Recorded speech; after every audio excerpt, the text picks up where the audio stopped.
আসসালামাইকুম। দেখুন একটা বিল্ডিং, নতুন বিল্ডিং। এখানে সম্ভবত তিনজন মানুষের মানে তিনটা বিল্ডিং একই এরিয়ার মধ্যে দেখতে পাচ্ছেন।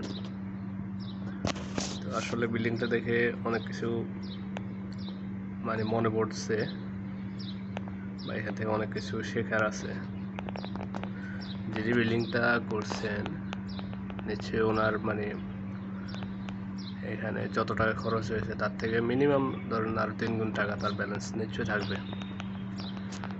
আর যদি ব্যালেন্স না থাকে বা যদি কোনো ইনকাম না থাকে, যদি মানে এই বিল্ডিংটা করতে ওনার সম্পদ শেষ করার পরে মানে যতটুকু ক্যাশ ছিল তা শেষ করার পরে যদি ঋণগ্রস্ত হয়, ঠিক আছে, তাহলে এই ঋণ উনি শোধ করতে হবে, ওনার ছেলেরা শোধ করতে হবে। হ্যাঁ, মানে আমি আমাদের বাংলাদেশের প্রেক্ষাপটে বললাম আর কি।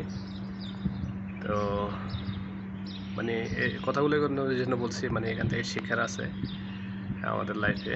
আমরা যখনই বিল্ডিং না, যে কোনো ইনভেস্টমেন্টের ক্ষেত্রে আমরা যখন মানে নিজের ক্যাপাসিটির বাইরে গিয়ে কিছু করব, মানে এটা সম্পূর্ণ আত্মঘাতী হবে, এটা আপনাকে মানতেই হবে। মানে আপনার কাছে ব্যালেন্স নাই, আপনি ধার দেনা করে মানে সুদ কর্জ যতভাবে পারেন লোন নিয়ে পারেন আপনি একটা বিল্ডিং তুলছেন, মানে অন্যকে দেখানোর জন্য, বা একটা কাজ করছেন এটা অন্যকে দেখানোর জন্য। এখান থেকে কোনো চারানা পয়সা আপনার ইনকাম আসবে না। যদি ইনকাম থাকে তাহলে ভিন্ন কথা।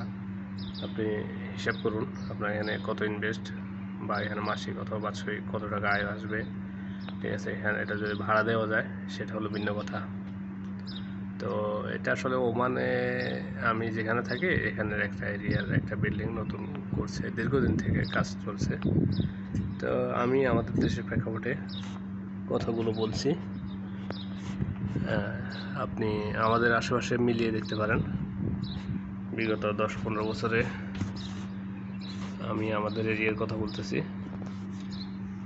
দেখা গেছে যার কাছে টাকা আছে সেও বিল্ডিং করছে, যার কাছে টাকা নেই সেও বিল্ডিং করছে। হ্যাঁ, তো এই ধার দেনা করে তো শোধ করতে করতে দেখা গেছে তার জীবন শেষ, তার ছেলের জীবন শেষ, তার নাতিপুতির জীবন শেষ।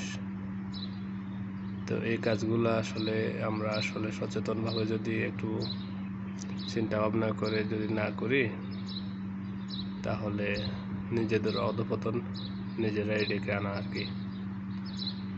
তো ঠিক আছে বন্ধুরা, ভালো থাকবেন। আসসালামু আলাইকুম।